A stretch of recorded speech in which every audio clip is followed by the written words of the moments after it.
বৈষম্যমুক্ত সাম্যের বাংলাদেশ গড়ার স্বপ্নে বিভোর তরুণরা, আর তাদের ভালোবাসায় সিক্ত হলেন নোবেলজয়ী অর্থনীতিবিদ ডক্টর মোহাম্মদ ইউনূস। তাকে বরণ করে নিতে বিমানবন্দরের বাইরেও অপেক্ষায় ছিলেন হাজারো মানুষ। প্রত্যাশা, বিভেদহীন এক নতুন বাংলাদেশ উপহার দেবেন এই নোবেলজয়ী।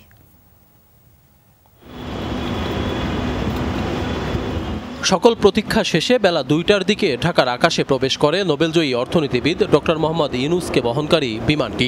এর ঠিক ১৩ মিনিট পর বিমানটি হযরত শাহজালাল আন্তর্জাতিক বিমানবন্দরে অবতরণ করে। এর ২ ঘন্টা আগে থেকেই ডক্টর ইউনূসকে স্বাগত জানাতে বিমানবন্দরের ভিআইপি গেটে ভিড় করতে থাকে সাধারণ মানুষ। বিমানবন্দরের ভেতরের সকল আনুষ্ঠানিকতা শেষে ডক্টর ইউনূসের গাড়িবহর যখন বেরিয়ে আসে তখন হাত নেড়ে স্বাগত জানান সবাই। কারো হাতে ব্যানার, কারো হাতে ফুল, কারো মাথায় জাতীয় পতাকা। সবার চোখে মুখেই নতুন বাংলাদেশের স্বপ্ন। আমরা জানি ডক্টর মোহাম্মদ ইউনূসের ফেস ভ্যালু গোটা ওয়ার্ল্ডের মধ্যে অন্যতম।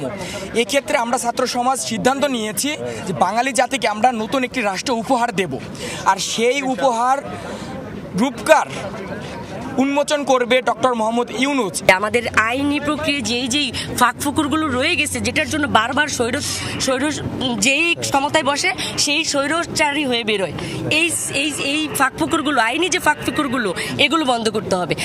সবার প্রত্যাশা আগামীর বাংলাদেশ হবে দুর্নীতিমুক্ত, মেধাই হবে একমাত্র যোগ্যতার মাপকাঠি।